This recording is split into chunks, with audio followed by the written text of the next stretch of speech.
Yo, yo, yo, what's going on? This is Scholar P, And it's T Shaw. and we want to welcome you to Brewing Black, the podcast that talks about national popular culture on a national level, right? Right Mm. here locally in the city of Angels, Los Angeles, Uh, and right here uh, at UC of LA. T Shaw, how you doing? Bro, it's been an amazing day. It's been an amazing day. It's been a long day. Work was hectic, but it's a new season. It's a new era. We got a new president. Woo! Change is in the air. Sam Cooke said a change gonna come. A change gonna come. Indeed, indeed, Yeah. indeed. For Bro, how those you of feel? Oh, I'm good. I'm good, bro. I'm great. Just grinding, all the days are meshing together. And I feel that. I I love the fact that we have a new president and a new vice president. But things still feel a little weird. And we're Mm. gonna get into that a little bit later. But for those of you who are tuning in, we want to say thank you. We want to say make sure you tune in to our Instagram, follow us on that and our Twitter. So our Instagram is Brewing Black Podcast, and our Twitter is at Brewing Black Pod. All right. T Shaw, will you tell the audience where we're standing on right now, what land we're on? Yes, yes. It is always important that we acknowledge the land that we're on. So I want to shout out the Gabrielino and the Tongva. This is stolen land. This is colonized land, and we will always, always, always pay those respects. Absolutely. Now, and for those of you who might not know, every week we try to start off with something that we like to call the light No. roast. Yeah, but and the light roast is really just something where we criticize something or someone in society, but we also try to like give constructive feedback and criticism. We try to show a little bit of love. Now today that may not happen because of who is scheduled for the light roast. But we are going to start it off with something positive. Now, as a lot of you all know, this past Monday was MLK weekend and MLK Day, and we want to celebrate his legacy, right? Because as T. Shaw might say, it was all a dream. You know what I'm saying? Mm-hmm. We used to read Word Up magazine, um, They had the and idea for the limousine. that's it. Let them know. But today, we want to really have a reflection time. Let's talk about where MLK's dreams are, what his dreams were, and how the country not only treated him but has treated his dreams, right? And so we got to dig into all of that today. T. Shaw, you ready? Absolutely, bro. Absolutely. I just hope our brewers ready too. Yes, let's get into it. So, our quote is actually from Bernice King, which is Martin Luther King Jr.'s daughter. And the quote goes as such.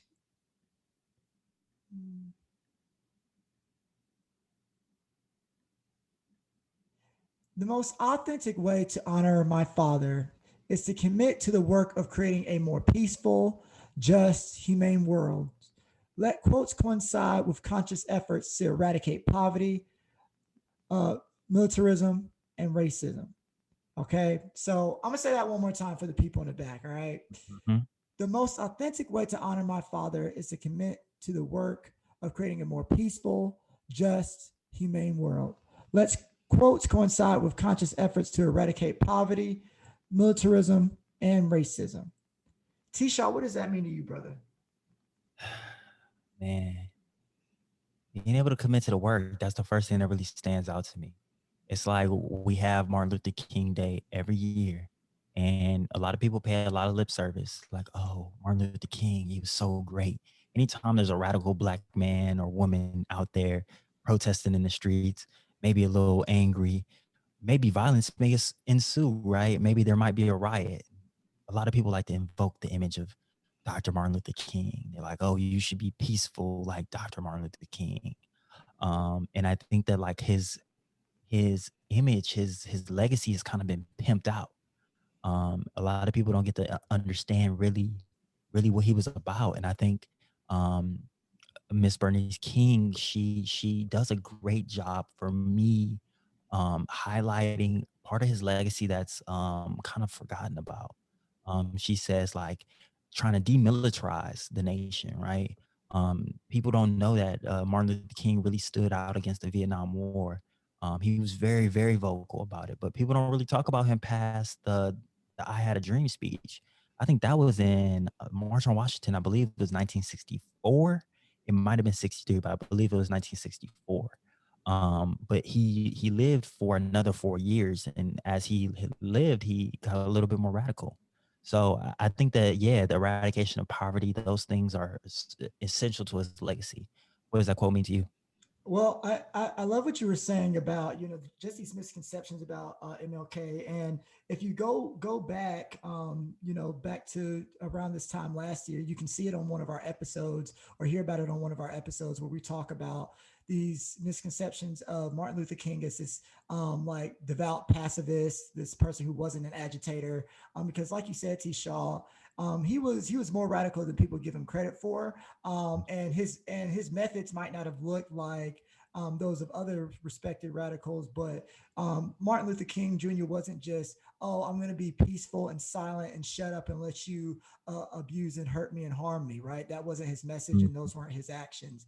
And I think that, like you said before, there is a lot of lip service that is given to MLK and his legacy, and people don't really understand that MLK had a much deeper understanding of racism and capitalism than the history books and your favorite history professors might teach you, right? So Yeah. I think that we have to acknowledge that and get into that. But luckily, that's what you have us for, right? Mhm. And so we're gonna get into a little bit more of it later, but I do want to say that in 1967, Bernice King was talking about how MLK was actually one of the most hated men in America, right? There Yeah. was a poll in 1967. MLK was one of the most hated men in America. And so the same Mhm. people who spit on you, who hit you, who bash your head in today, will live on to say they celebrated and loved you in the past when they didn't. And so we're not letting that Mm. slide because I'm still offended by that.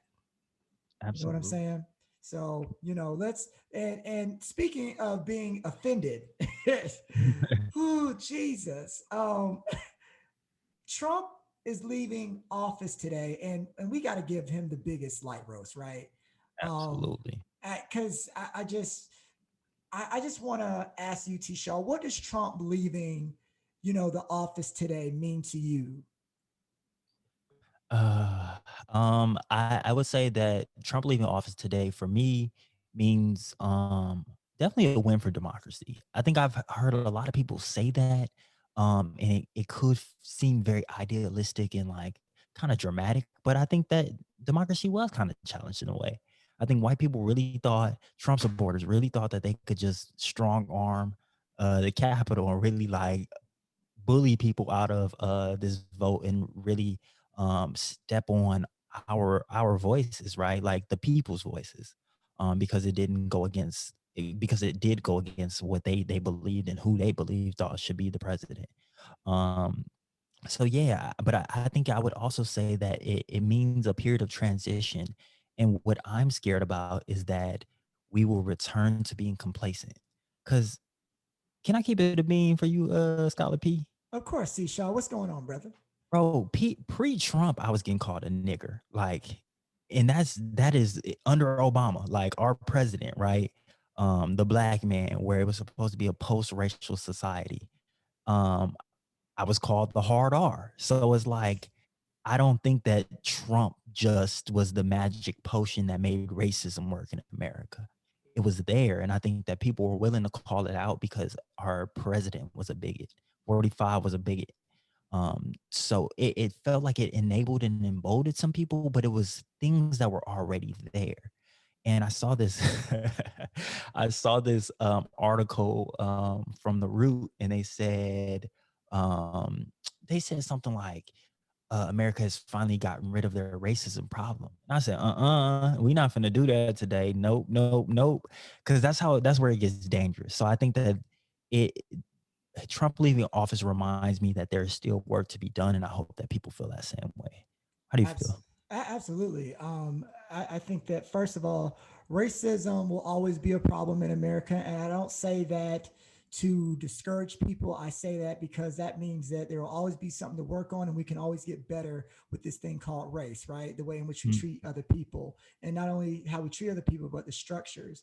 I think that Trump was interesting because, I was talking to one of my family members last night, and they said that, the positives about Trump was that he made racism so blatant that it was in your face and you had to talk about it, right? Yeah. Whereas, it used to be, a lot of folks would, maybe support racist rhetorics, like a lot of former presidents and stuff like that, and you didn't really have to talk about it because they weren't saying the N word with the hard R or something like that. But Mm. Trump like put it out on Front Street, and I think it made a lot of people, especially white folks and other non-black people of color, realize like, oh man, like there still is a race problem in 2016 and in 2020, and there will be here in 2021. And so I think that that's one thing that people realize. Another thing that people don't realize and that wasn't talked about enough over these past 4 years is that Trump, as racist as he is, none of this stuff is new. If you go back in the history books and you look at Andrew Johnson, who was the president after Lincoln was assassinated, he was actually doing the same thing. He was dividing America, making whites feel like if black people got any type of civil liberties, then white folks would be the ones to suffer, right? So we Mhm. have to remember that Trump was just repeating history. Him and his team were just repeating history. And like you said, T. Shaw, if we're not careful and we get into this idea that racism is forever over and that it's the problem is eradicated now, then all we're going to do is let the next bigot come in here and repeat the history again because we weren't paying enough attention to it. Absolutely, bro. And history repeats. I think you made one of the greatest points that you can make already, and we only like 5 to 10 minutes in, right?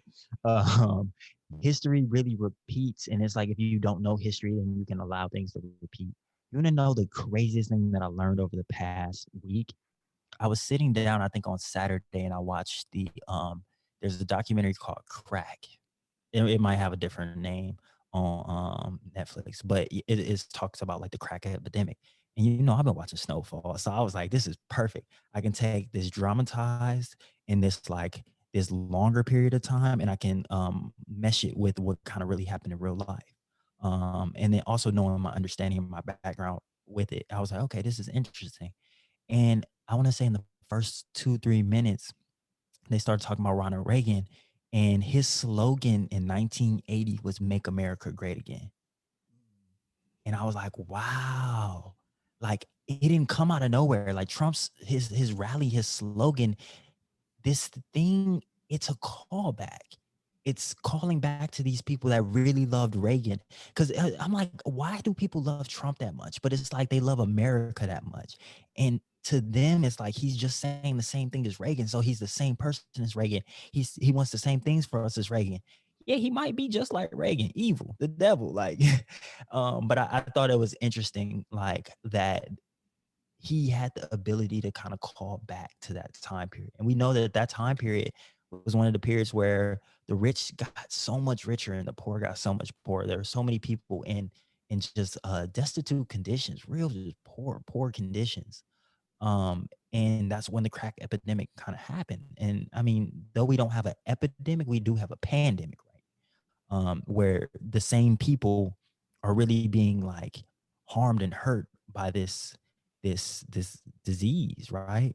And he chose not to do anything about it, just like Reagan did. So I thought that was interesting. But also, like with our light roast, we got to roast the FBI. Ooh. We talked about how we think about Dr. King's legacy and how it's just appropriated. It's funny that every year the FBI decides to commemorate Martin Luther King, like they weren't stalking him, like they weren't harassing him, like they weren't calling Coretta at 2 and 3 in the morning, like they Mhm. wasn't sending him death threats and different things like that. Like they weren't held accountable in a civil court for his death. So I just think it's crazy. So we got to extend the light roast to not just Trump as the federal government, but the FBI as well.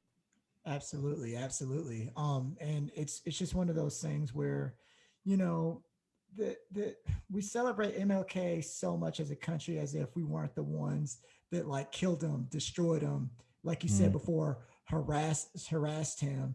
And it's like now in retrospect, people are sort of realizing, hey, he stood for something that was greater than the hatred that we tried to give him. You know what I'm saying? So I mean, I think that one of the things that we now have to think about is what was his dream?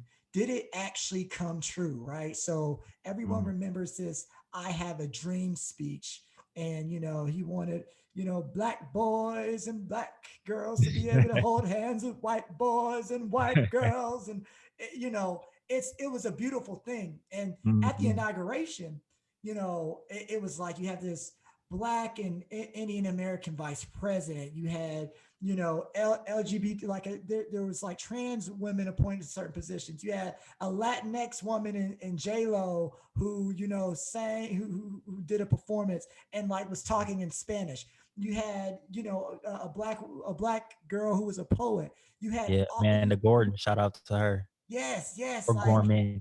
yes, yes, and you just had all of these different people and different cultures on the biggest stage in our country, and that was beautiful. But Mhm. I think for me, when I thought about the inauguration, it was like, this is a great first step, but like all this is symbolic, Yeah. diversity, and that doesn't necessarily tackle racism or get rid of racism. That's saying, hey, all of y'all should be able to come in the room and do your thing, which is great, but that's not the only thing that we have to worry about. I know for me, when I was thinking about the inauguration, I was thinking about white terrorists. I was thinking about the people who had stormed Capitol Hill. I was thinking about the fact that even now, with Biden and Harris sworn in, I'm still worried about their livelihoods, because I know that these domestic white terrorists are not necessarily being treated as terrorists like they should be, and I'm scared for my president and my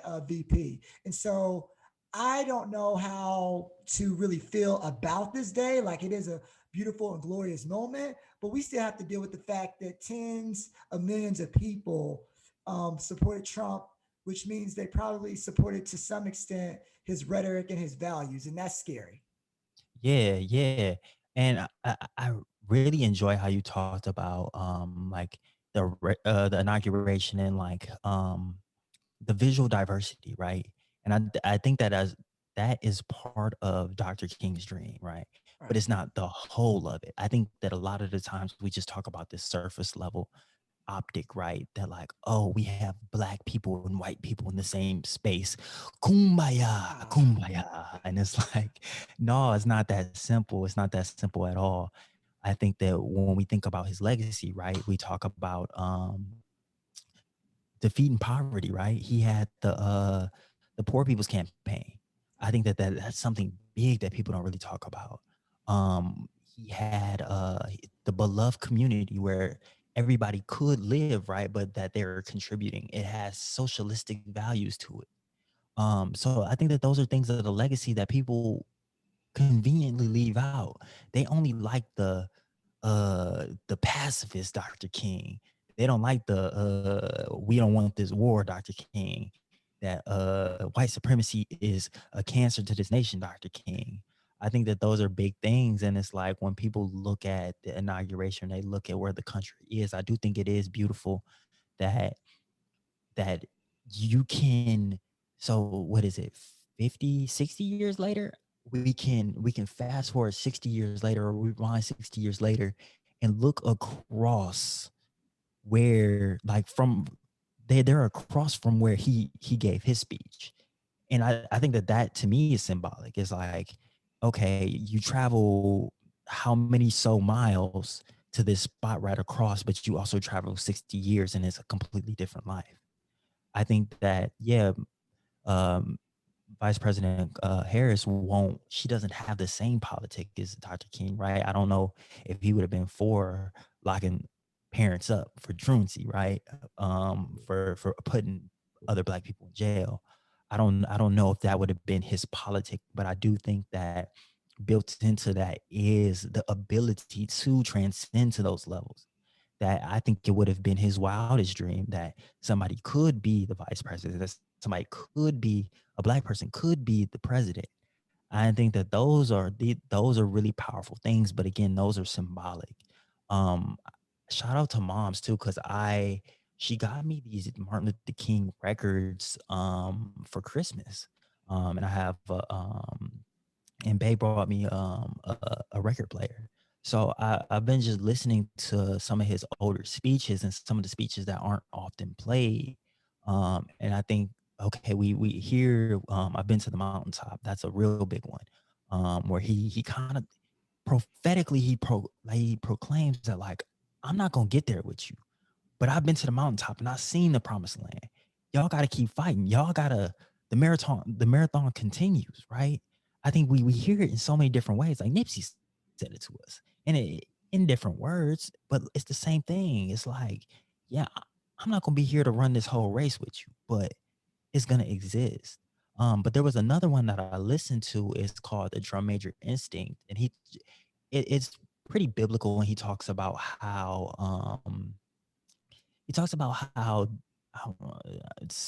two of the disciples told Jesus that they wanted to be his right and left hand. And a lot of people kind of sneer at that, like, why you want glory for yourself? And he was pretty much saying that, like, it's okay to want glory. It's okay to want to be great, but be great for other people, right? Don't be great for yourself. Be great and change the world. And I think that that's something else in his legacy that people forget. And that's what I want to challenge Joe Biden and that administration to do is to think about those programs and stuff that he fought for.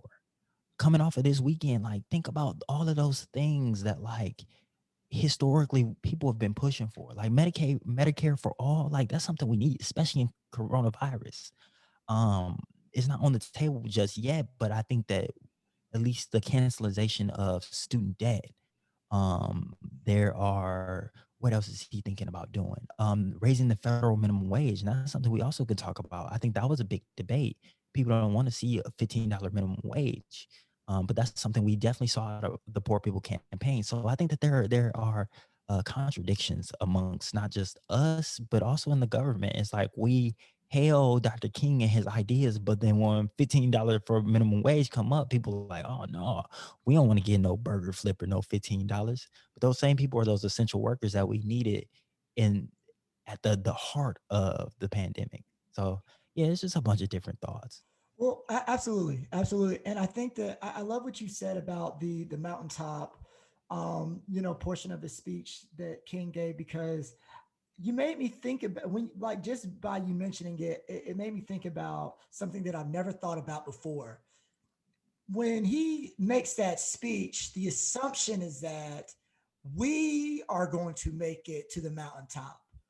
But if people had the mentality that MLK had, where it was like, a mountaintop exists, I'm not going to make it there with you, but I'm going to help you get closer to that, to the top, right? Hmm. Because I think that everyone thinks of social justice as, all we need to do is to make it to one point and everything will be perfect forever.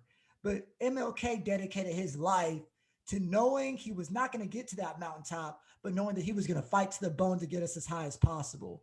And I think that Absolutely. if more people took on that mentality, right, then we would be so much farther as a nation.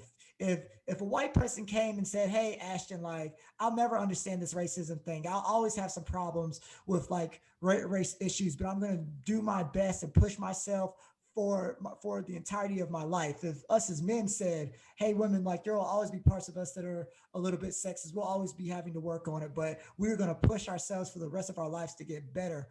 We as a country would just be so much further. If hey, I don't understand all of the poor man's troubles, but you know what, I'm going to fight for this minimum wage to go up to $15 an hour, and I'm going to try to understand you and your situation for the rest of my life. There Hmm. because that's humanity. When you're like, I'm never going to be Absolutely. perfect, but I'm going to fight for humanity Yeah. until my last breath. And I think that that's what Dr. King stood for. So I think as a country, we have to be like, I'm not trying to necessarily get to the mountaintop. I'm just trying to push the next generation even closer to it, you know? Yeah. Yeah, and I think what you right now and what you described is really what a real ally is, right? Is when you're willing to struggle with someone and it's not necessarily your fight. That's what ally is. When we think about allyship, like allies in war, that's what I think of. That's the first thing I think of is like the US had allies in World War II. It's like if I'm bucking and you bucking too. And it's like it might not you might not have had nothing to do with it, but it's like we partners. Right. And that's what that reminds me um, of Joe Biden's speech. I don't really remember much of it to be so trill. To be so trill, I'm a sucker for uh, charismatic leadership. So it's like he didn't really have no juice to me. He didn't have no juice. But what I did remember him saying is talking about unity. Unity kept coming up. It kept coming up as if we're a divided nation, and we are. But I think that unity isn't as simple as he made it out to be, but it can be as beautiful as you described. It's like if you are willing to get uncomfortable and get in the mud, get it out the mud with your ally, with your person, then it's like then we really can't we can make a change. But until then, it's like we're kind of fighting these separate battles and we're losing the war. So yeah, I just think that that was beautiful because it's like we do need each other in the end, but it's like we have to know we were on the same team. It's like in a track meet, he says it's like I'm thinking Nipsey's like the marathon continues, and that's kind of what Martin Luther King is doing. But it's like it's also a relay. It's like we're not running a leg of we're running a leg of the race. We're not just running for ourselves. So yeah, I think that those are just real things that I think about, especially when we're thinking about like the inauguration and what else there is, um, what we can expect coming up. No, well, well, first of all, absolutely. It is one of those things where, unity right now is lip service, and Trump gave us enough lip service that was toxic and divisive, and so with Biden, I'm not gung ho about the inauguration. It like you said, it feels different, but I will get more excited if Biden shows us unity in his actions and his policies, and denouncing things that actually try to attack the unity of this nation. And so, as we try to heal, I am going to be watching Biden. And I'm going to be watching, Harris as well, because they're both on the line here, and they're both going to have to be held accountable, right? Because our nation is hurting. And it's funny, Tisha, because what we know is that not everyone occupies healing in the same way, right? Yeah, Even absolutely not. right, like even our your favorite activists or your favorite activist organizations. And so, will you tell the people a little bit about what has been going on with Black Lives Matter? Because I heard through the grapevine that they posted a video that got a lot of flack and pushback. Did you hear from the grapevine or the shade room? Ooh, the Uh, shade room. Jesus. yeah. So, for Martin Luther King Day, in I guess in his honor, but just in acknowledgement of the day, Black Lives Matter, the national organization, posted a young black woman twerking. I don't remember exactly what the demonstration was called. And I don't even know why I should call it a demonstration. It was like a creative expression, a creative outlet, and a lot of people had problems with it. It rubbed a lot of people the wrong way. People were like, "This is a national organization. This is no wonder why people don't take a serious. No wonder why we can't ever advance or progress. Like, what the f is this? Y'all should be ashamed of yourselves." And I think it was a good topic of conversation. I think that for me, you have to keep in mind, and a lot of people who don't know this because Black Lives Matter was almost just a hashtag to a lot of people, a hashtag um, associated with a lot of Black death, a lot of Black men's death in particular. But Black Lives Matter was an organization created by three Black queer women. So it's like, when reading the caption of that Instagram post, they talk about just the ability and the need and the necessity to liberate the Black woman's body, for it to be as it is, right? For it to exist, and for them to live and express themselves as they see fit without being over policed and different things like that. But what happened in the comments, what happened on Twitter, like Tariq Nasheed and the Hoteps, they were really after it. Like, oh, this is the downfall of the Black community and the Black family, and they puppeteering y'all Black women to degrade yourselves. And it just brings us full circle to that conversation we had about what was it, True Cocktails, um, and how he was upset about the Black women twerking. And a lot, it always comes down to like, y'all are degrading yourselves. Y'all need to respect yourselves. So yeah, I just think that is super interesting. Do you have any initial thoughts on that? How did you feel when you first saw it? Like I can understand that people might not think that, watching a black woman, twerk in different places in DC was something that made them feel liberated. But at the same time, I think that, it's there's no need to attack the young woman. There's no need to attack Black Lives Matter. I think that there are way more things that are actually hurting the black community and black people than a woman who is twerking. And I think that a lot of Hmm. people, like you said, if you're talking True Cocktail, and we all blame that man and got on that man for policing black women twerking. Hmm.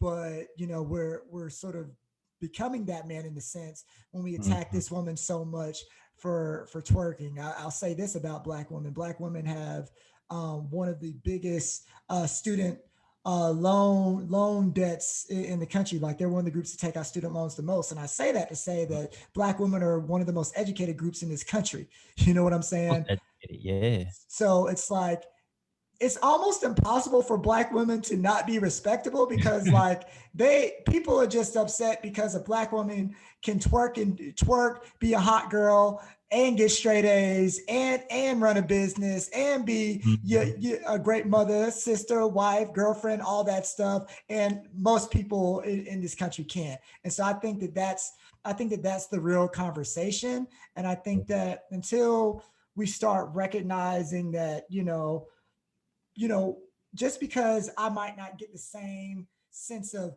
healing or protection or liberation from something that someone else does, it doesn't give me the right to throw stones or place judgment on that person. Like it's very easy to just keep scrolling if that's not something that, motivates or invigorates you. You know what I'm saying? Mhm. Absolutely, and it's like, I completely understand if you like, "Oh, that's not my politic," keep scrolling, but it's like, it goes back to, I don't know if it's the golden rule, no, because the golden rule is like, treat anybody how you wanna be treated, but it's really like, if you don't have nothing nice to say, don't say nothing at all. It's like, why people were demanding to see Black Lives Matter, what they do with their funding and different things like that, like, to call in the credibility of the organization that y'all depended on, that created a movement as well as strong, as vibrant, as inclusive as this has, then it's like, it's disrespectful. It's truly disrespectful. And I think that it, for me, as somebody that studies social movements, I think that that post and how people responded to me reminded me that it was necessary.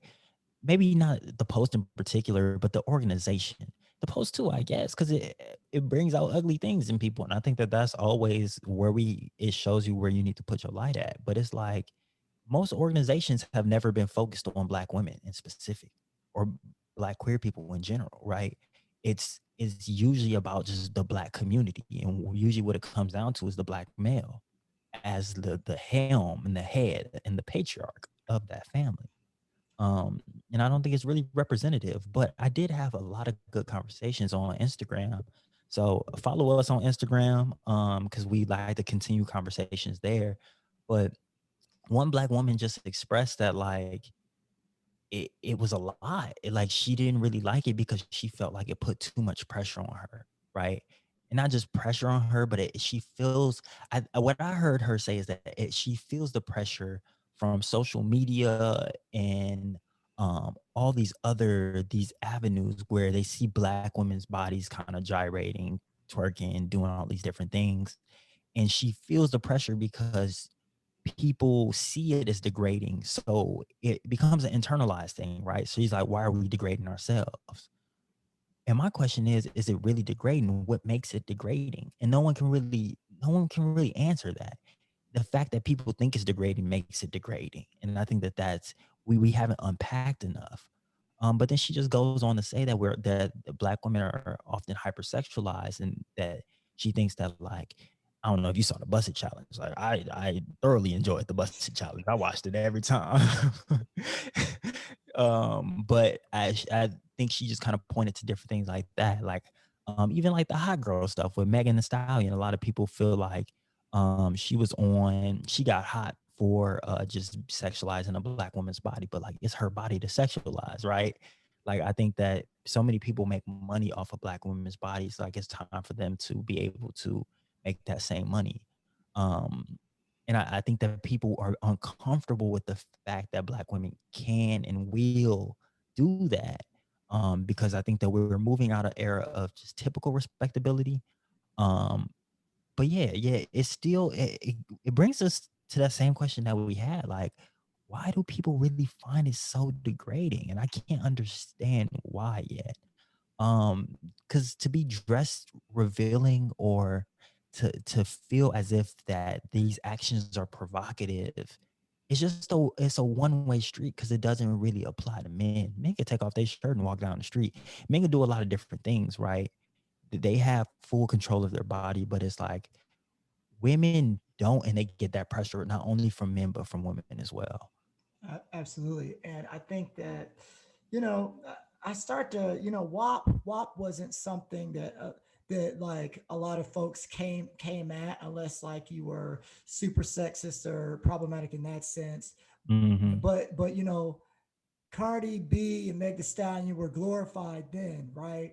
And so Hmm. like I'm I'm not mad at a random Black woman twerking in Washington D.C. I'm way more upset at the clubs in Houston and Atlanta who have mad people partying in clubs without the mask on. That's what gets me upset. You know what I'm saying? Hmm. And so like I think that we have to we have to take that into context too, right? Like we can't go to, because I went to the shade room this morning looking for all the entertaining memes and gifs and all that around the Hmm. inauguration, and it's like there was a celebratory sense, there was a fun and comical sense around the inauguration. And I don't know why we can't allow Black Lives Matter to have someone having fun celebrating in whatever way they see fit, especially when it's not actively harming somebody. But yet, I don't see videos going viral, and there being a lot of flack for people who are in clubs as we speak, turning up, in pool parties as we speak, turning up, in huge group gatherings as we speak, turning up, who are putting themselves and others at risk. But like, Oh, me. so I just don't get it when you're not actively harming people. And yes, the imagery might be harmful, and it might make people feel a certain type of way about Black women. But I guarantee you this is a debate that goes back many a decade. And guess what? When Black women were dressing right, in quotation marks, Hmm.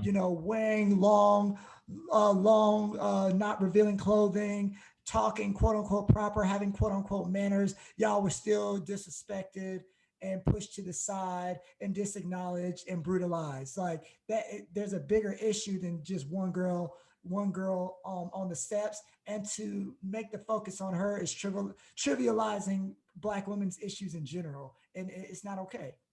Yeah, and I just really like the point that you made. You like people doing it in the club as we speak during coronavirus. So it's like, why are people like, just don't, you can't cast a stone if you're living in a glass house.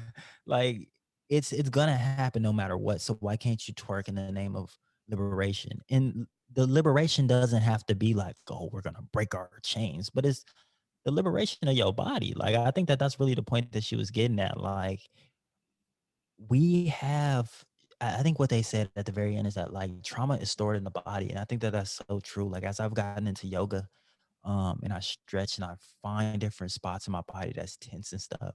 Like some things can come up. It sounds wild. Like I know that, y'all, I know this sounds wild, but like you have kind of moments like that. It's like you store pain in your body, and when you release it, then you can release those same memories. So I think that like it's okay if you got to torque it out, torque it out. Like it's cool. And I think what they also said is that like how I brought up winding last time we talked about this, right? How Caribbean culture they whine and it's not seen as degrading, it's seen as like this beautiful motion and stuff, right? Maybe slightly provocative, but still like beautiful nonetheless. Um, so what they said in the post is that like these are ancient African like traditions, these type of dancing. So like the feeling that this is degrading is really like colonialization, right? It's like colonizing the mind. It's just like how we used to shun, or some people still do shun, like speaking in like AAVE or Ebonics, right? Like it devalues the things that like are inherent in us. That's like natural for us. You can't dance like that. That's degrading. You can't talk like that. You sound dumb. But it's just we're embodying like other people's ideals. So decolonize yourself, decolonize your mind, free your mind, and everything will follow. Exactly, exactly. Free your mind. And you know what, T, people have tried to free their minds because you know what? I think that, with everything happening in this country, you can't twerk no more, like you can't do nothing no more. So some people have decided to literally flee the country. Yeah. But, even when you flee the country and you're living your best life outside of Mm. the, racist, white supremacists, sexist, heterosexist, classist, elitist America, people still find a way to come for your neck. You know what I'm saying? Always, Um, always.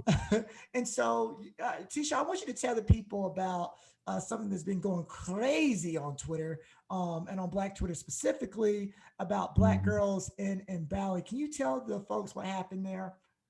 Yes, the Black girls in Bali. So, there were two young Black women from Los Angeles who had lost their jobs and at some point were starting to be unable to pay for their rent. So they made the executive decision to move to Bali. And I think it was supposed to be for a short term. They got a visa and different things like that. I think it was supposed to be for 6 months. Then coronavirus hit and they decided to stay out there. Kind of makes sense. Like you wasn't gonna come back and find no job if you wasn't finding a job pre-corona. Um, but yeah, so they took to Twitter. They pretty much stated like, "Hey, we moved out here to Bali.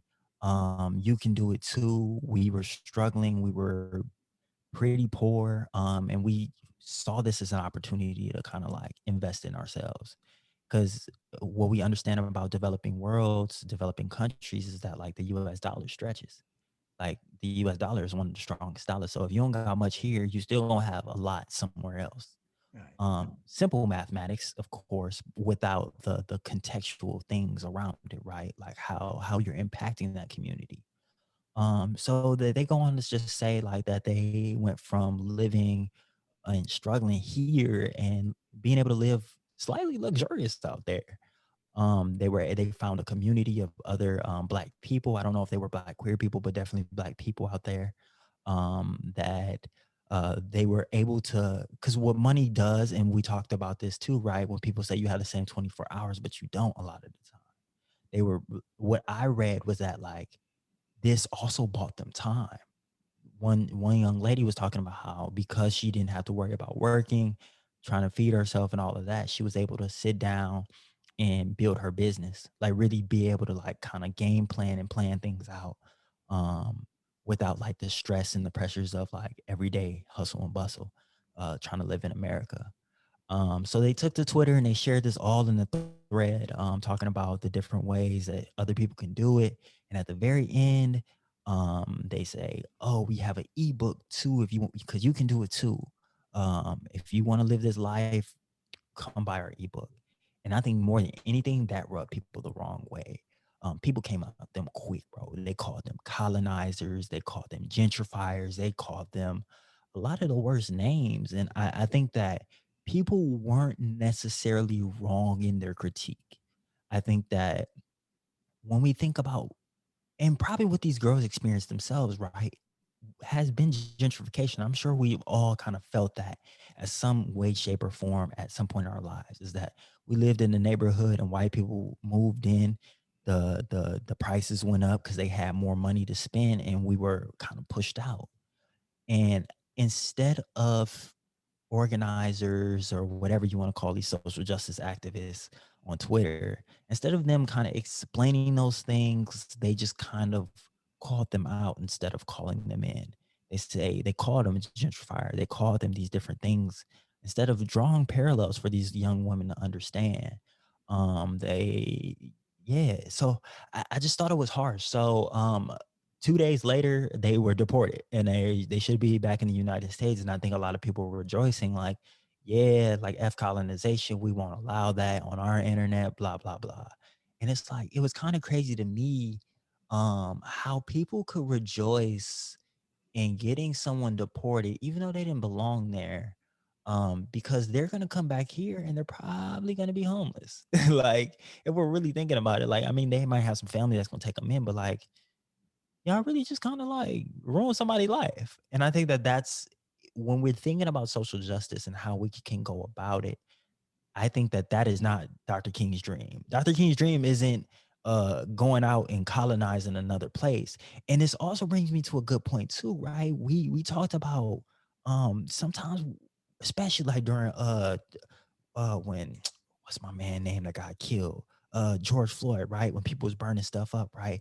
It's all conversations always come up like, hey, we should go back to Africa, blah, blah, blah, blah, blah. We gotta go where somewhere we belong. And I said that, like, if we were to do that, we would be colonizers because we don't belong there, right? And our money does go, it stretches further. So we would kind of inherently take over that community and make it unsustainable for people already living there. So it's really a catch 22. To be black in America is to really be a colonized people where you can't really survive, but you can't really go nowhere else because you still are a United States citizen and you can cause those same problems. So yeah, those are just my initial thoughts. What about you?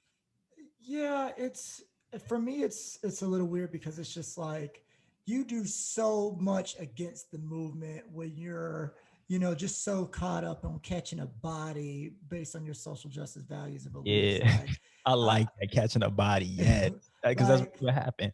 yeah, it makes no sense for me because I think there was a moment to like, call these people in. Hell, buy the ebook and give her some feedback and be like, hey, like this is good, but maybe have you considered X, Y, and Z? And you know what? Maybe they would have even helped those women like figure out a solution or a better way to go about things. Maybe they would have used part of their money to empower the people of Bali. Like you have no idea what could have happened because your first thought was the destruction of these people who Mhm. were actually there to because to my knowledge the ebook was actually about how you could create a life like they had in Mm. Bali, right? And so imagine you feeling like, oh, you found a hack to Yeah, and you like, trying to put people on, like, oh, shit, like, I feel good, I ain't never feel good in my life, I'm right. finna put my niggas on. And then they turn their back on you. And so I think that the ripple effect is like, I don't really want to go on Twitter. If I do learn of things that can help people's lives, I don't really want to share it because y'all, I mean, but because y'all betrayed me, y'all have hurt me. You're like, y'all were so caught up in Mhm. what was quote unquote right or wrong that you were willing to destroy my life instead of bringing me to the table and saying, hey, like, could you reconsider this? Have you thought about this? Maybe we can bring back some constructive feedback where we say, hey, maybe you sell this ebook, but maybe you also tell people about different ways they empower Bali, Yeah, talk about some of the different injustices going on in Bali and like put people yeah, on there too. But it was like, yeah, nah, we just got to get her out of here. yeah. Let's Um, smoke her ass. Yeah. and that's how, you know, we're already divided with Trump supporters versus non-Trump supporters, but we do ourselves a disservice when we just start to divide amongst ourselves. And what's even worse is that it's not some big white supremacist organization, company, or person who's on top of us looking down on us bicker with each other. This is or who caused us to bicker with each other. It's us bickering with each other. And it's just really unfortunate. Yeah, and like I want y'all to know that this is not exclusive to black people because I saw some evidence of this white lady who was trying to organize this worldwide event where people were coming to Bali to do this like yoga thing, and they got her shut down, and possibly deported. I'm not exactly sure. So this isn't exclusive, but I think that the smoke and the joy, just like you said, is the problem, right? I loved how you said like people could have pitched, because I think people, what people were really upset about was that they felt like that they were exploiting the Bali people. So if you really, if you, that was really your main focus, then you should have, um, just like you said, kind of given them opportunities and ways in that they can support Bali people. I think that that's the next step of the conversation. It's like if I'm black and I want to go to Africa because I feel like I don't belong here, shit, the boy did it. Kwame Ture, Stokely Carmichael, they did it. Like, Right. why can't I do it, right? And it's like, okay, so how do you do it right is the next question. And then they didn't. I feel like they came from it from such a bad angle. I think we don't give people that grace or that benefit of the doubt that like everybody's a decent person. Like I like some people suck, don't get me wrong, but like I don't think people mean harm. But also that makes me realize in this moment, that just made me realize what privilege is, right?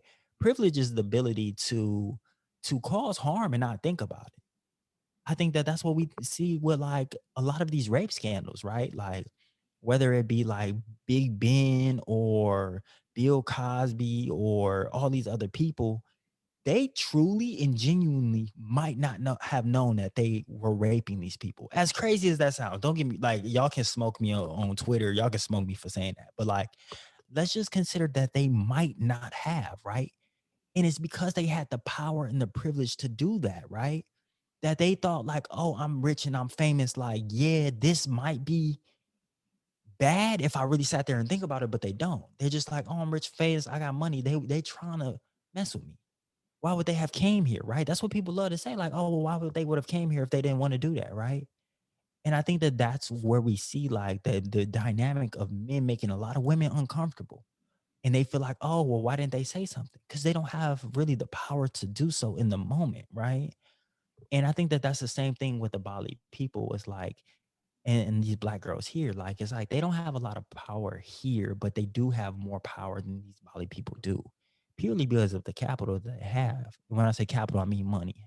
I always wanted to make sure I'm trying to translate like academic language into like money, resources. But it's like, okay, how could they have shared that, right? They could have, I don't know, like they could have given money to people on the street. They could have really invested in businesses, and not really invested like they want to stake in it, but just like, oh, we frequent this shop a lot, let me, I don't know if tipping's a culture there, but it's like, okay, let me just pay a little extra, or let me frequent this business a lot. There's different ways that I'm sure that they could have supported, and if we could have put all our heads together, then I'm sure that we could have found a way to allow them to stay there but not had them be a detriment to the people there. And maybe it's bringing in those Bali people into the conversation. And I think another layer to that is that there's anti-blackness everywhere. And I understand that these people might have been seen as gentrifiers or colonizers, but like they don't know that, right? These people might have felt that way, but also we have to open up channels to express those things. I think when it happens in black neighborhoods, we make sure we press our issue. I think that that's one thing I love about black people is like y'all not gonna get over on us just like without knowing. And I think that that's the difference. Is like they truly might not have known. And here is not that case. Like when people are gentrifying, like white people don't get off that easy. So that it's not willful ignorance. So I think that that's one of the bigger things. So I think it's just really being able to like get beyond ourselves and drop this holier than thou complex. It's like, did you learn about colonization when you were in high school, Scholar P? Not to that extent. Absolutely not. Absolutely not.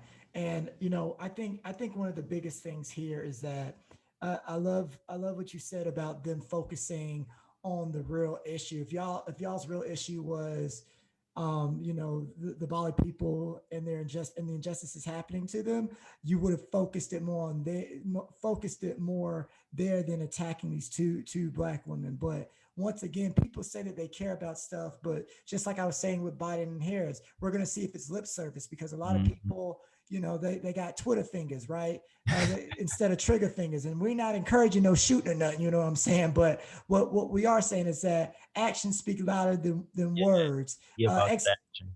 Right. Execution speaks louder than planning every single time. So, but instead of using that power to actually empower and fight against the injustices that the Bali people actually face on a day in and day out basis before those two black girls came, which y'all want to focus on is destroying and ruining the lives of those two black girls who was trying to put y'all's tails on. Mhm. And that just showed me the power of Black Twitter. We apparently Black Twitter doesn't have the power to actually help the marginalized communities that it talks about, but it has the power to isolate folks who don't have a genuine knowledge around issues going on. Mm. So, it's an interesting phenomenon. But, Yeah. you know, speaking of like Black Twitter and like, the power that it has, I think that this idea of superpowers is very interesting. And I heard that it sort of comes up in this one book, and it's called the Dark Horse, right? Yes. Shaw, do you want to tell the people more about Dark Horse and why we sort of we're bringing it up right now? Yeah, but real quick, if you had a power, what do you think it would be? Right? Not even mythical, because I know there was the December 21st conversation that we missed where it's like, okay, we get our superpowers. But right now, you, Scholar P, in your life, what power do you think you have right now? Like, what do you think your superpower is that's unique to you? I think I know how to read people, make people feel good. Like I'm very good at knowing what makes people happy and what they're confident about in themselves, and I'm great at bringing that out and showing them that I'm aware of their strengths. Okay, okay. Yeah. What about you, T. I Shaw? like that. Ooh, I came up with a question, but I don't know if I have a direct answer. I've really thought of an answer. I think one of my superpowers is, oh, okay. I think my superpower really is empathy. I think that I'm a very empathetic person. I think that for me, that allows me to be the best leader that I can be. I think that just like you, I am able to kind of read people and their emotions, but the older I get, I think that empathy to me is being truly able to put myself in somebody else's shoes and trying to understand why they made the decisions that they make. I think a lot of the time, and it kind of goes back to this situation, I can see myself as being those young women. I can literally trace the steps into how they got there. That doesn't mean that I would have made those same judgments, but it is, I think when a lot of people are like, why would they do that? I would never do that. They're stupid. And it's like, oh no, but like if you were them and you had this upbringing or you did that and you never learned about colonization in high school, because I know I didn't. Like Right.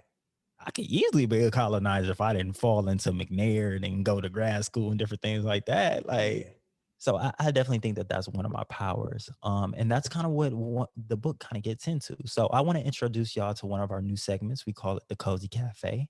Hey. Um, and it won't be the most frequent, but what we want to do is start to build um our like literature, right? We want to build our conversation around literature, and hopefully one day we can have a book club as we start to build our fan base and build our Patreon out and different things like that.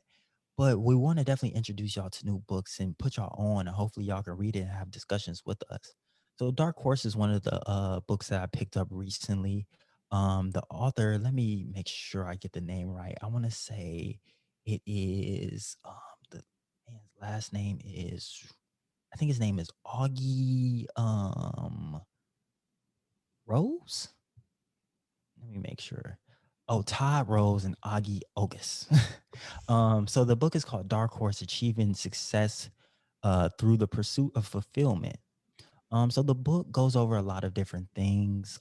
It discusses fulfillment and success and pursuing happiness. And really, what uh, is first, I guess we have to define what a dark horse is. A dark horse is a candidate or a winner that was never really projected to win. Mhm. They kind of come out of nowhere and then they shock the world. And what they did in the book was study dark horses to figure out what really made them unique and how we can replicate that. Because really, what we usually do is look at the most successful people in the world and then try to replicate that. We look at LeBron and be like, okay, how can we be like LeBron? And most of the time, it's like, oh, we got to have a Mamba mentality and we just have to put in as many hours as possible. And then you can be the best. And if you aren't the best, then you just weren't meant to be the best. It seems like there's a cap on like talent, but that's not true. What the book kind of goes into is just being able to identify like yourself. What is the best fit for you? Fit comes up a lot in the book. It's just being able to know yourself, because it once you know yourself, then um you know your abilities, you know your strengths, you know your weaknesses, and then it's continuing to put yourself in the best position to capitalize on those strengths and capitalize on what truly motivates you. They call them micro motivations. So within your actual like, so there are things that we like to do, right? So it's like I like organizing, right? So then they ask you to break that down into micro motivations. What do I like about organizing, right? What I really love about organizing is working with people. I like to look at other people's strengths and put them in positions to succeed. Like I really feel like a coach, like I'm coaching a basketball team. When we did that protest, like it Yeah. was the most fun thing because it was like people didn't really know where to go, and it's like I was calling plays. I was really calling plays, but I was also playing in the game too. And it's like it was orchestrated. Like that's really how I saw it, and I really love that because it's like people want to help, but people don't really know where to go. And it's like, well, I can give you somewhere to go. Like, especially once I know somebody and I know their skill set, it's like, oh, I think you'll be great at this. And people really thrive when they're put in position to be great. And I think that that's really what the book kind of talks about. And it's just breaking down those different micro motivations within something that makes you love it. Like the podcast. It's like we do the podcast, we both do this podcast, but we do it for two different reasons.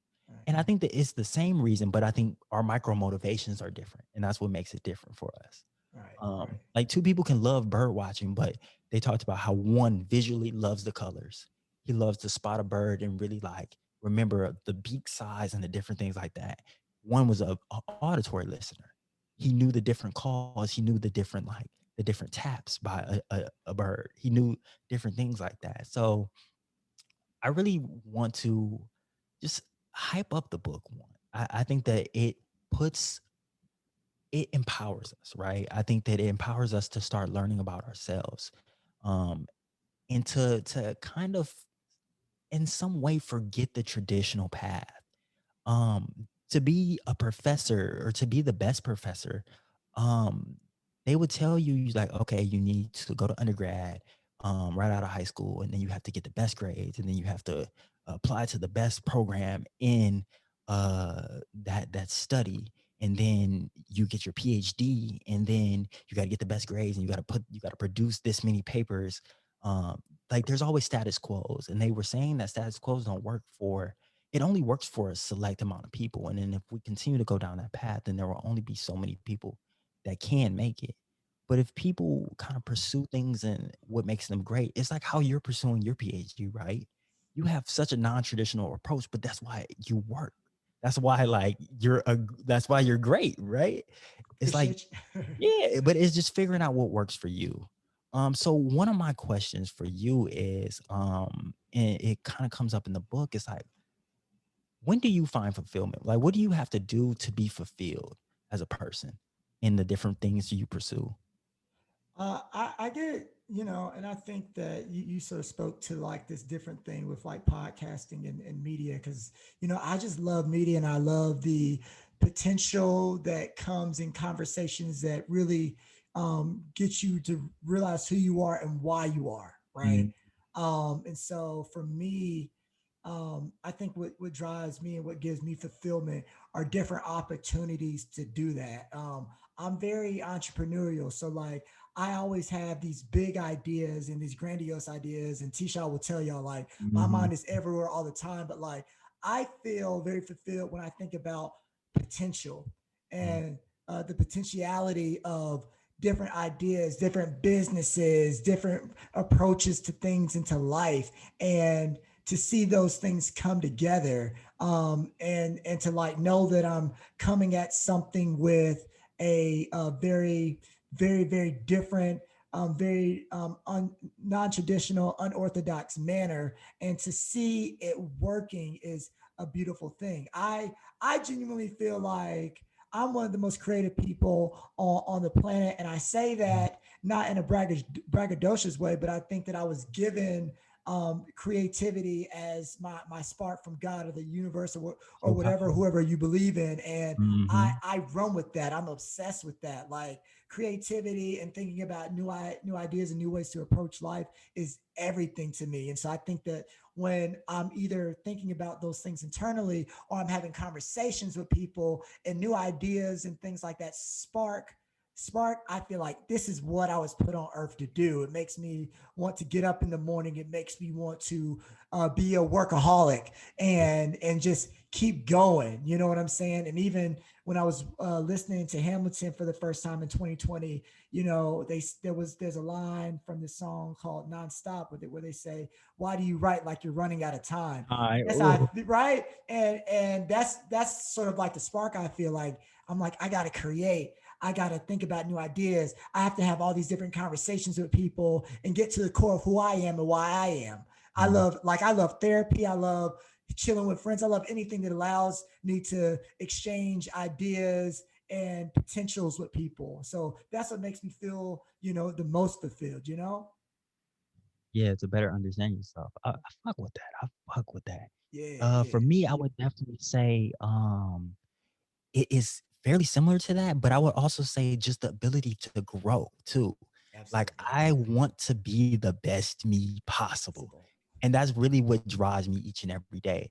And if I feel like I'm in position to continue to grow, then I really like life is just wonderful. Once I feel like I'm somewhere where I'm stagnant and it's blocking my growth, there's blocking me from being me, because I feel like I'm a very creative person too, right? It's like I can't be really boxed in. And once I'm boxed in, then I feel miserable. Right. Once I'm stuck to a routine where there's no like I can't change it up at all, then I feel like I'm stuck. And I think that like I need the ability to just listen to myself. Like I'm really like on some like intuition stuff. Like I listen to my gut more than I guess people would think that you should, but how I have to listen to my feelings. I really honor my feelings. And I think like as even a person that's not super emotional, like I have a lot of feelings, like just general, like I don't even know how to explain it, but like you know how you get a sense of something? Yeah. Like I know when something feels off and then I avoid it. And it's like once I know something's not sticking for me, then I have to be able to change it up.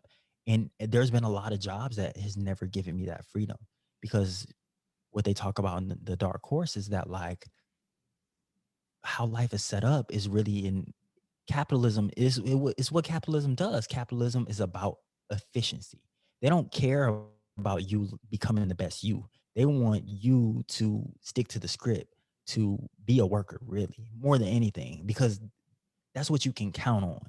It's like the same reasons why they make you do like diversity trainings. They don't really want you to be a diverse person and really like think and question things. No, they just want to make sure that they have the ability to cover themselves. Like I think that a lot of the time it's never really for growth. They talk about like college education, right? And if college was really how it was supposed to be for the pursuit of higher learning and knowledge and becoming a better you, then they would allow you to kind of take whatever classes that you want, because you're just building out what you want to learn. But they want to be able to package you and sell you. It's like, oh, this student went to UCLA and he's a political science major and he learned these things. I can guarantee you that this person knows these things, but it's really just to save themselves, instead of saying like, hey, yeah, they study political science, but their interests were African American studies and economics and art, and how that overlapped. Because I think we're all so individual, but really what how life is set up is like, you, instead of being able to choose the path you want on, you get to pick. The difference between choosing and picking is that, like, picking means that you have a finite amount of options. You can pick Absolutely. between three. Instead of choosing, you get to really choose the path you go on. So before we wrap up this segment, I just want to ask you, like, how do you define success? Because I think that that's the other thing that came up. Success, when we think about it traditionally, is money, power, privilege, wealth, status. But they say that for anyone to find fulfillment, they have to be able to define success for themselves and pursue that. And that is how they find fulfillment. So, what do you find as success? So I think there are definitely elements of the materialistic stuff, right? Like I'm not gonna sit here and lie about that. I want a nice house. I want money. I would like a nice car. I want my family to have generational wealth. I want to be able to impact communities with wealth like that, and those are real things. I think at this particular stage in my life is about my impact. I want a legacy that allows me to, or allows me to look back on my life and say, I did that. It's undeniable. People know me, and my name will be here long after I'm gone. Right? As we Mhm. talk about MLK, right? Like that's success. Like his legacy is crazy. And Yeah. at the same time, I think that it goes back to what you were saying, T, where it's like, you know, well, do what MLK did or do what Kobe did. God rest their souls. Do what LeBron's doing. Do what Oprah did. And Mhm. like if you stray off the path or do anything different from what they did and you fail, it's all on your fault and you're not Yep. great. And it's Mhm. like at this point in my life, I'm learning you got to take things one step at a time, and you got to be okay with executing the best you can with each day, right? So now success for me looks like, yo, I worked out, got good sleep, worked on my academic stuff, my professional stuff, ate good, and was a good friend and brother and son. Like that was success for me. Like I really Mhm. was balanced today. You know Yeah. what I'm saying? And I think that when I can look back on my days and say, yo, I have these different obligations and these different roles I have to fulfill in my life. And I did a good job in each one of them today, even though I might not be perfect in any of them. The fact that I made effort in all of them and that nothing was sort of left not dealt with or something was nothing was ignored, that's what makes me feel success. I could go to bed exhausted every day, but if I know that I did all the things that my crazy life, requires that I do and demands that I do, I feel great. I feel fulfilled. I like that. I like that. So personally, I would say again, it's pretty similar, right? It's pretty similar. I would say that for me, success is always getting up when you fall. Hmm. Is to never like submit to failure, right? Because I think you only fail when you quit. Right, It's like right. success, you get success as long as you keep going.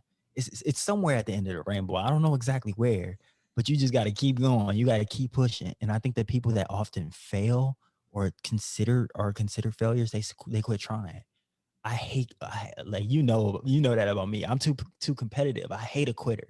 Right. Like you got to have heart. You really got to know that, like, you just got to know you the best. And I think for me, and it's not the best as in better than anybody else. It's the best you. And I think that that's what it really sticks with me, is like that's how I find success. But yeah, success to me is defined by not really like money and different things like that, because the people I looked up to like never had money really, like, but it's because I like social movements. I like activism. Like Martin Luther King probably had the most money out of them, but like that's because he was a pastor and did stuff like that. But like Malcolm X, like the Nation of Islam never broke him off any money. He died broke. Like they gave him a house, they gave him stuff like that, but it was like he was lending, like he was renting it in a way, like Right, right. from them. They he didn't have to pay, but it's just like once he left the nation, like then they took all his stuff and they took his life. That's another story. Um, but like, yeah, like, so I would say mine is definitely legacy. It's definitely legacy. Like, one quote that always has stuck with me is from Tupac. It's like, I might not be the one to change the world, but I'm definitely gonna be the one that sparks the brain to do so. Or I want to be the brain, the person that sparks the brain to do so. And that's always stuck with me because it's like ever since I was young, I've had this like either feeling or this pressure to be like the greatest person. Like I would look at history books and be like, bro, I need to be here. I don't know why, but I was like, people need to learn about me. Like I am cold. I was a Right, little right. kid. I hadn't completed nothing, but it was something in me. Um, and for a while, I didn't really believe that it was possible. And I was thinking about this moment the other day. Is like I had met LaDainian Thompson. This is my favorite NFL player at the time. He was the running back for the San Diego Chargers, and my little league team won this game, and we won like 8 tickets to this Chargers game, and my coach let me go. And he came up to like our section. We got these little shirts and we got to sit in like this little section. And they came up to the section, a bunch of the NFL players, and they were like hitting people's hands and stuff. And he gave his gloves to the person next to me. And I was so sad. I was like, damn. And he dapped me up. He was like, he said something. I don't even know what he said, but like from that moment, I was like, bro, I am great. People used to, everybody kept saying, like, dang, he really dapped you up. I was like, yeah, bro, because I'm great. That's dope. And I think like since then, it's really just kind of stuck with me. And it's just been a general aura that like I want to share that with other people. I want to be that handshake, right? Like I really feel like he transferred his power to me and I really became like a born again, like I don't know, like Right, like right, I got my exactly. power from him. And I guess like in a very symbolic way, I want to be able to do that for other people. I really want to be able to spark them, right? To really think, allow them to know that they're great. So it's like even if I mean recognition will be live, right? Like I would love to have some recognition when I'm gone. But like even if I don't, I want to live through other people in that way that like I want people to know that I was a good human, really. At the end of the day, I want people to know that like I really had a good heart, that I helped people and that like I inspired them to help people and to be as good as they could be. And I'll be a-okay with that. Absolutely, absolutely. And you know what? It's crazy because this idea of like being fulfilled and getting recognition, it actually goes really well into who we want to give our spotlight to, right? So for those Mhm. of you who are listening in or tuning in, our spotlight is when we shine a light on someone in the community. Now, usually it's people in LA because we love to give respect to the people who live in the city that's hosting us, right? But last week, there was a black officer named Eugene Goodman who was helping defend our nation against white terrorists. So like we had to like give him the spotlight, and you know what, we got to do it again because Eugene, Sometimes. yes, yes, like Eugene Goodman, his work was so great that like he was promoted to deputy sergeant at arms, right? And so you see him, he was escorting Kamala and Joe Mhm. Biden today at the Rigged out. inauguration. And it's incredible to see. And Tisha, I think it goes back to what you were saying before, where it's like this man was just doing his job, being a normal person, doing what he was supposed to do. And that success that happened because he stepped up to the plate.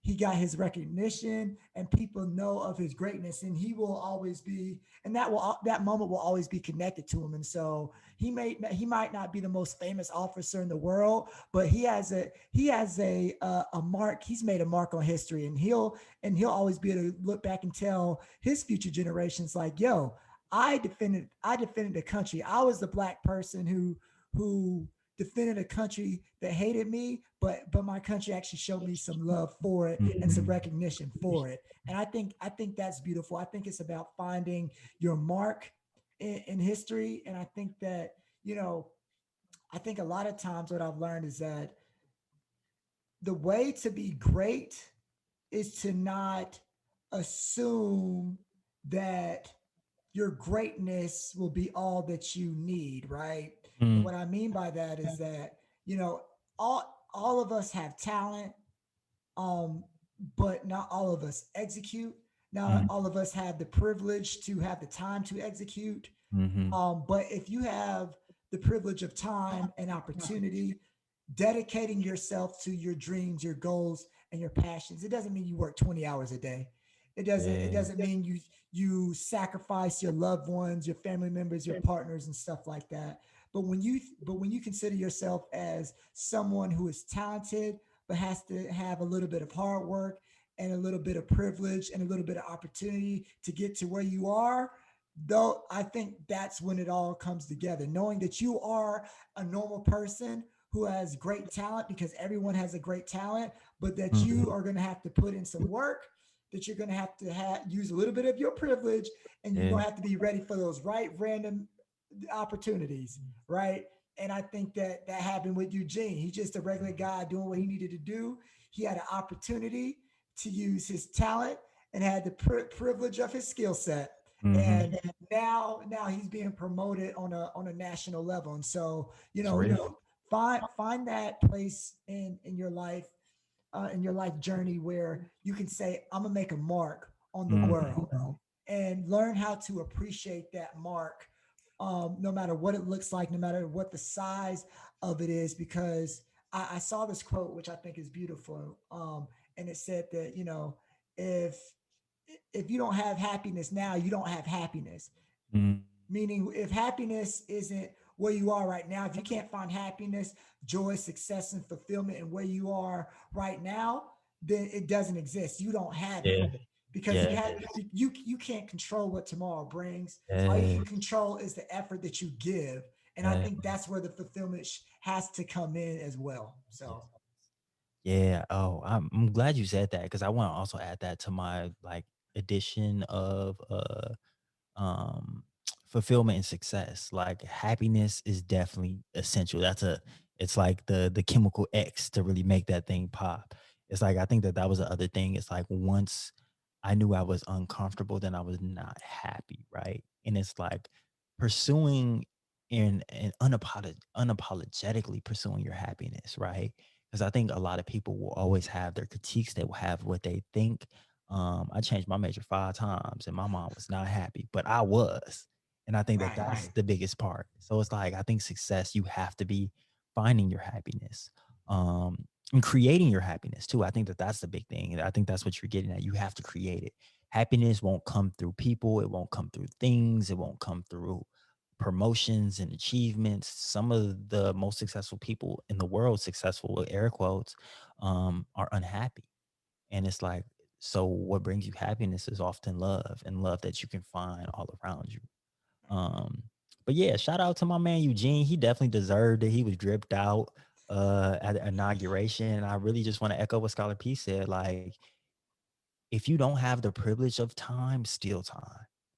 And I Right. know that might sound crazy, but it's like if you work in 40 hours, there's time where people are able to sneak away and be on their phone or different things like that. If you work a desk job, there are times where you can still invest in yourself. It's still in time, but it's your time that was stolen. So it's like you got to reclaim it. That's reparations. That's it. Um, so yeah, just find time to invest in yourself and into your craft, and then and slowly but surely you will be able to make that mark on the world. I think that that's really what the Dark Horse taught me, is that like you have to be able to be 10 toes down on yourself. You really have to be able to invest in yourself to really like bring out the fruits of it, because otherwise the world will exploit you. They don't want you to be great, but you are. You was born great, and you just got to find what really makes you great.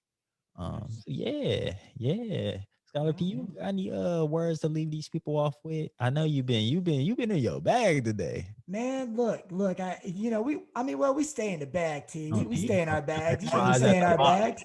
box. Right. I think that the only thing I want to leave the people with is that we understand if you're scared, we understand if you're happy. however you want to celebrate or deal with that happiness, that sadness, or whatever emotion that you're feeling right now in a day like today. We understand. We're not going to judge you. We're not going to get you kicked out of wherever you are. We're going to love up on you. We're going to be there for you, to have these conversations and to help you unpack this stuff. So I would just say, that we all have different dreams. We all have different meanings of what success means to us. We all have different feelings of what liberation and healing mean to us. And this is the time where it really is about unity and not division. Let's come together. Let's, like T. Shaw said, let's call people in, and let's figure out this crazy country and world together, because we're much stronger together than we are apart. So that's what I would leave the people with. Absolutely. I love that. I love that. Keep dreaming, keep fighting, keep loving, keep doing your thing. Keep and commit to the vision. Find your vision and chase that. Chase them dreams. Yeah, that's it. We want y'all to make sure that y'all are following us on Twitter, and that's at Yes. Brewing Black Pod, on Yes. Instagram at Brewing Black Podcast. Yes, sir. Yes, sir. Um, we got a website. Type in www.brewingblack.com. We there, and we continue to grow. We continue to get better, and yeah, we will see y'all next week.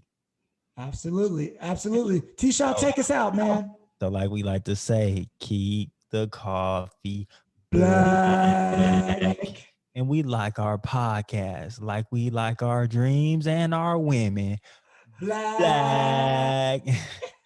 All right, y'all. It's been real. It's been live. And we will see y'all next week. Thank you.